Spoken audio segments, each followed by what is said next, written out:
What's up, everybody, and welcome to my AEW Dynamite review. A lot of things going on in the show tonight. A very jam-packed episode of AEW, if you ask me, especially in the first hour. And man, you want to talk about shit not letting breathe? Man, they were really not letting it breathe out there in the first hour of the show tonight. Because where were they? Texas, I believe, Austin, Texas. We kicked it off with CM Punk. We haven't seen CM Punk since Revolution. With him being back, he went one-on-one with Dax Hardwood, and this was a very good match, a very enjoyable match. Now, some would think, FTR is supposed to be going face, so why have him go against Punk right here since he has kind of feuded with the Pinnacle before? Why would he, why would he be going against Punk? But I enjoyed this match. And we all knew Punk was gonna win and stuff, but I think, like I said, I think this match was really good. I did like Hardwood going for the not GTS, but he went for the sharpshooter, but Punk ended up rolling it into a Anaconda Vice for the win. I thought that looked really good. And, FTR, Hardwood doing a sharpshooter. There's already rumors about what Bret Hart apparently coming to AEW, and yes, they did mention. Well, what I mentioned, but like kind of hinted Bret Hart, say, oh, you're the best manager there was. Maybe that's why they fired Tully, even though I still think that's kind of out of nowhere with them firing Tully Blanchard. Maybe Bret is coming in. I don't know. I didn't really think of that at first, but there's a couple of hints they've kind of thrown out there and stuff for him coming back. Coming back and stuff. So, I don't know if that'll possibly it possibly may show up at AEW, but I'm not really sure, so the jury's out on that, but there are hints out there. But yeah, Punk, like I said, winning with the Anaconda Vice, even kind of, kind of almost like thinking it's time for go for gold right now. Kind of know Allie's gonna get a title, so maybe that's gonna happen at some point. FTR, basically passed the Gun Club then while headed to the back. I'll say one thing about FTR. I forgot they had those AAA tag team titles. I really did. I didn't know if they were still even wearing those belts and whatnot. But it is, I guess still good to know that they still have the title belts. I don't know who they really faced in AAA for those tag team titles, but yeah, they're still the champions. Next, we had a Texas Tornado tag match then. The Hardys, Sting, and Darby Allin versus the Butcher, Blade, and Private Party. This was a wild brawl. Let me say this. Everybody just basically fought all over the place, into the crowd, just everywhere. Darby doing a dive as soon as they all come out there. Sting jumping off the top, bro. Sting, man. Sting just don't. Sting is just still that guy fucking moving out there like it's nothing, okay? So Sting, he's still that guy, but just brawling all over the place. Freaking Butcher picking up Darby, swinging him into like the barricade and throwing him down the stairs, which looked very deadly. And I swear we didn't really see much of Darby Allin kind of after that part too. But Matt Hardy fight Private Party then. Yep. Excuse me. Fight Private Party up the stage then, which they all end up do like this big, Private Party did like this big double team move, and all three guys went through the tables onto the floor then outside. Next, Sting and Darby end up putting the Butcher and the Blade onto some tables then. Jeff Hardy climbs up the up the ladder, and then like he shimmies across like one of the, kind of like wherever the building they were at, but he's like shimmying right there. Hits a big swanton dive, falling onto both of them, the Butcher and the Blade, through both the tables. So big swanton bomb right there. Sting had headed back to the ring to help Matt then. Private Party hit him with a chair, but Sting no-sold it and basically fired up then. Started hitting stinger splashes back and forth, but Private Party dodged it. They went for the gin and juice. Sting, I guess, had caught one of them then. I don't know, but he fell. I think this was a botch, possibly. I guess he just tried to catch him, go for the Scorpion death drop and stuff, but he held him. I forget what member, but he held one of the Private Party members in there. Matt hit a twist of fate. So basically, it was like a Scorpion death drop and a twist of fate at the same time. Matt got the pinfall and won the match. So the Hardy, Sting, and Darby won. Like I said, this was just a brawl all over the place. And, Andrade got involved for a minute. Wash your back. I swear that guy needs a manager sometime. He really does. But wash your back, okay? And stuff. But like I said, it was a wild brawl. Even though it's kind of crazy, we just kind of see this match at Revolution when it was a wild brawl too at the time, but we got another one, except it was on free TV this time. So this was just a lot of insane stuff. And listen, they were really putting the star power out there in the first hour of this show. Okay, they were putting it real heavy out there, like, and listen, AEW, they just don't let these segments breathe. Okay, they just like kind of keep it rapid fire pace because FTR were interviewed and after that basically said they were gonna get the Gun Club next week, taking it one of the match with them. It's kind of crazy, and I know this was announced this week, and I know we all know that they bought Ring of Honor and stuff, but since FTR is gonna be facing the Briscoes at Supercard of Honor, I wonder when they'll mention the Briscoes lead into that show because it's not that far away. So maybe they say something about it. I don't know, but you think they would probably mention them, given that that match was announced this week. Um, excuse me, I'm not got a little bit of cold in me a little, but Moxley and Danielson went against the Varsity Blondes. What can I say? This was a glorified squash match. They basically beat these poor bastards to death and basically put them in the submission holds, basically making them tap out. Just destroy them. Okay, come out the whole bulldog choke and Danielson with the the label lock and everything. They just beat the hell out of these guys, stomped on their heads, just killed them. And one thing I guess noticeable is that Julia Hart just got set at the the steel steps in that Karen, so she basically looked away the whole match. But right after Regal got in the ring, after being on commentary, um, and stuff, Moxley basically say, he's a lucky and blessed man to compete in this ring against the best in the world. He talked about Regal, his lordship and whatnot, which the fans did chant Regal in. Just getting the seal of approval from him. It's an honor, it says. And that Danielson, he's the perfect wrestler and, just forged in the combat. And Moxley, basically went on to talk about, you would ride for these guys and all that stuff. You got to reach down and, just find the place where you love pain and everything. Because, it's a badge of honor for, to be in this, the Blackpool Combat Club. And you got to earn it the hard way to be here. Which I like even with Regal sound commentary, like the grappling, cooperation or something. Like, both names sound great, but I like Blackpool Combat Club a little bit better, okay? I hope that name is actually official. I think that actually sounds pretty cool.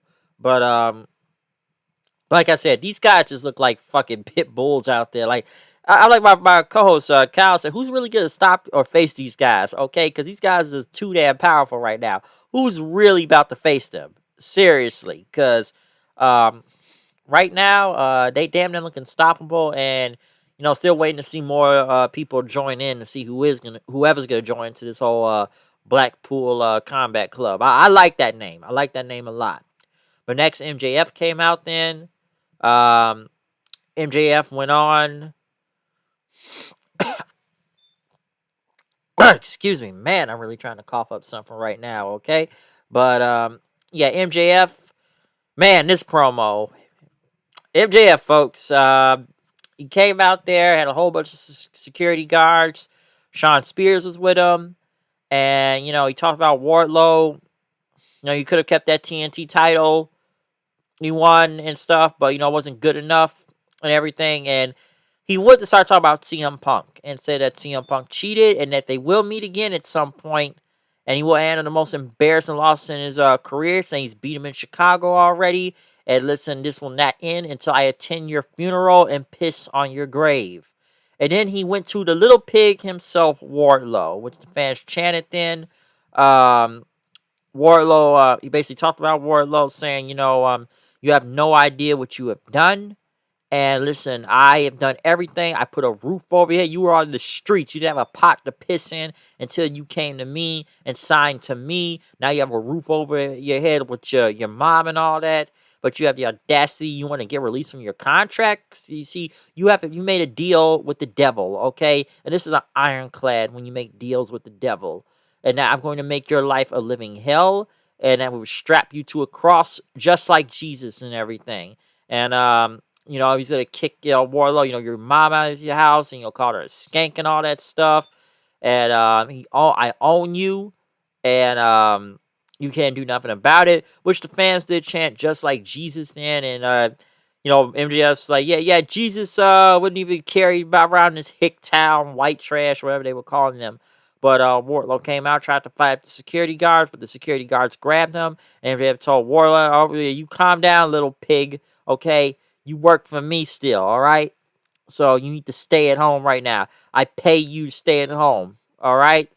And MJF basically told security to take Wardlow away. And right now, and everybody wants to think the Pinnacle is over. Well, no, the Pinnacle is not over. All right, because FTR will be in action next week, and when you're in the Pinnacle, you're always on top. Sean Spears had said. So another fire promo from MJF. Like I said, addressing a lot of things out there, just from Punk, Wardlow, and the future of the Pinnacle right now. So a lot from that promo with MJF. Next, Wheeler Yuta was in the back with Beretta and them, saying, how could you abandon us for little Regal's Tough Guy Club and everything?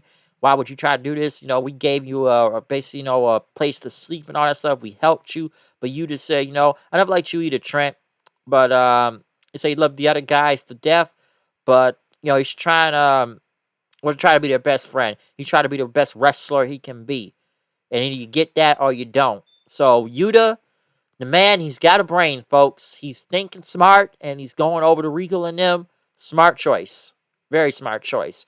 Next, Adam Cole versus Jay Lethal. Jay Lethal, by God, he still exists, folks. Jay Lethal is still part of this roster. He's not on Dark Purgatory this week. He's finally back. He's finally back. So Jay Lethal, Ring of Honor match, I should say, with him and Adam Cole. Very good match. Very enjoyable match. Watched these two faces before in the past, and I like this match. I like this match a lot. Of course, Red Dragon getting out there, to distract Lethal as he went for the lethal injection. Cole low blowed him then, and he hit the last shot for the win. But right after Cole got on the mic, which is kind of funny that he no-sold anything after this and just got up. Went through this grueling 10-minute match, but you're going to get up and just cut a promo like it's nothing. But he talked about the AEW Championship, and Hangman Page stole the belt from him in Revolution, and they won that 6-man tag match last week. So it's lightning in a bottle, and he's gonna shove that bottle up Page's ass next time they meet. And that Hangman is a coward to face all three of us, which Hangman came out there then facing all three of them, and then he took a belt and started whipping them with it, which Cole ended up getting a low blow as the Undisputed Era started jumping Hangman Page.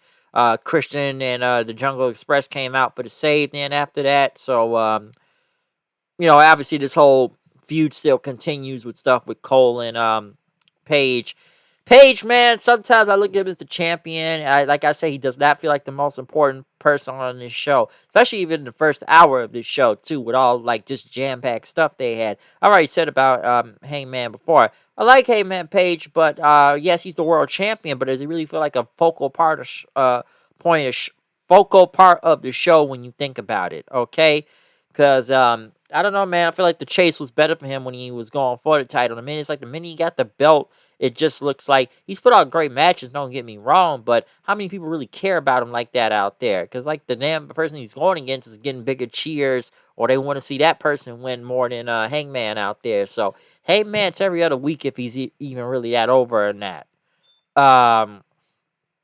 Dustin Rhodes versus Lance Archer. They had a promo for that. That was a random-ass feud to really start off with, but it's going to happen, okay? Or just match this Friday on Rampage. Sammy Guevara and Tay Conti were out there. Talking about, losing the TNT title. And Guevara doesn't have the title, but he still has the ring and the fans show that, he's nothing without it. He's heard a lot throughout his career. You can't work the style forever. He's going to pay for it with all the bumps he's had when he's older. But right now he wants payback and gave Tay Conti the mic, basically calling Paige Van Sant a bitch. And, basically you guys are going to get your asses kicked. Well, you didn't get your ass kicked like you did throughout your fighting career, which, by the way, Paige Van Sant will fucking destroy Tay Conti, by the way. Let's make no mistake about that.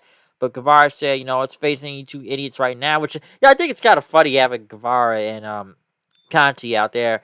which is, did they like try to hide their old relationship online? Now it's like all over the place, and now they're just gonna make it to a group thing. Like now it's a whole angle on TV. So I think it's kind of funny when you think about it. Um, but Dan Lambert and them came out talking about Paige Van Zandt. If you want to, speak to Paige Van Zandt, you all can go pay $9.99. And why Orange Cassidy keeps his hands in his pockets.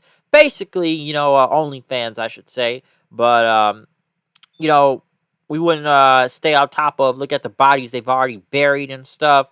And, he, Sky, and Paige, if they had any interest in it, we would care, but they don't really care. So we're out of here. You can kiss that TNT title match goodbye.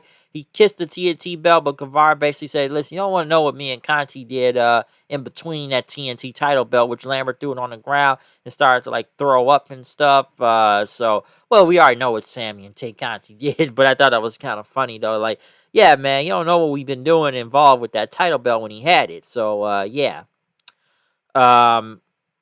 Next, Layla Hirsch went against Red Velvet. I would call this the death spot where the women once were in AEW, but the match wasn't even really that bad. I thought it was okay. Obviously, they had to keep doing the whole turnbuckle thing with Layla Hirsch, which she ended up getting the win, hitting Red Velvet with like the part of the turnbuckle part right after. She put like an arm breaker into Velvet. Chris Statlander came out for the save then, so there you go.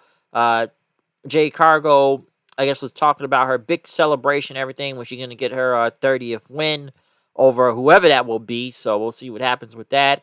We were supposed to have a big celebration for Thunder Rosa after winning the AEW Women's title last week. Depending on whatever you want to think about that match and whatnot. But yeah, this is supposed to be her big celebration. They were hyping this the whole night. Thunder Rosa was supposed to get interviewed, especially in her home state of Texas. But Vicky Guerrero comes out there and says, excuse me, excuse me, and excuse me. It's just yelling and yelling and yelling and yelling and yelling and yelling and yelling from Vicky Guerrero. And then Nyla Rose attacked from behind and more yelling from Vicky Guerrero. So I don't really care. This whole segment was ass. It was whack. It wasn't good. It sucked, okay? It fucking sucked, all right? Especially after they had that, Thunder Rosa had this whole big main event, however you want to think about that match last week. But that was her big moment last week. And then, it's supposed to be still like a post-celebration, a way of her, getting the title. But no, let's put Vicky Guerrero out there. First off, why is Nyla Rose getting a title shot? Why? Just tell me why. I want to know why. Just tell me. I don't really care, but why? I don't know. I don't fucking know. So I guess Nyla Rose is next to face Thunder Rosa for the title. So boom, there you go. Don't really care. Next, in the main event, the Jericho Appreciation Society, Chris Jericho and Daniel Garcia went against Dark Order, John Silver, and Alex Reynolds. It's not much I can really say about this match. I did like when Jericho kicked the steel steps to get the rest of the Dark Order members thrown out. I thought that was pretty good. But, Jericho and them got the win. Hit, what was he? Hit Reynolds with the baseball bat from behind, and Garcia hit with his big submission for the win. I think it was like a scorpion deathlock and whatnot, or sharpshooter damn near, and got the win. So yeah, Jericho Appreciation Society won, and they just celebrate right after. So come on, you already knew who was gonna win that match. But this whole show, I would say, especially the first hour, they just really were throwing out everything at the table in the first part, just from Punk match to that 8-man brawl to just Moxley and Danielson and MJF promo and Cole and Lethal. Like, they're really throwing as much people out they could in that first hour of the show, okay? That's why I wonder, how much were you going to have for the second hour? You still had Chris Jericho, still a big star, but how long was that really going to keep up? Okay, so I really wonder how they may have did in the ratings when you think about it. But, yeah, they really had a lot going in this first hour of the show. But other than that, yeah, I'm done with this review. Comment, subscribe, follow me on Twitter at HoodNight890. I'm out of here. I'll see you guys then. Other than that, peace out.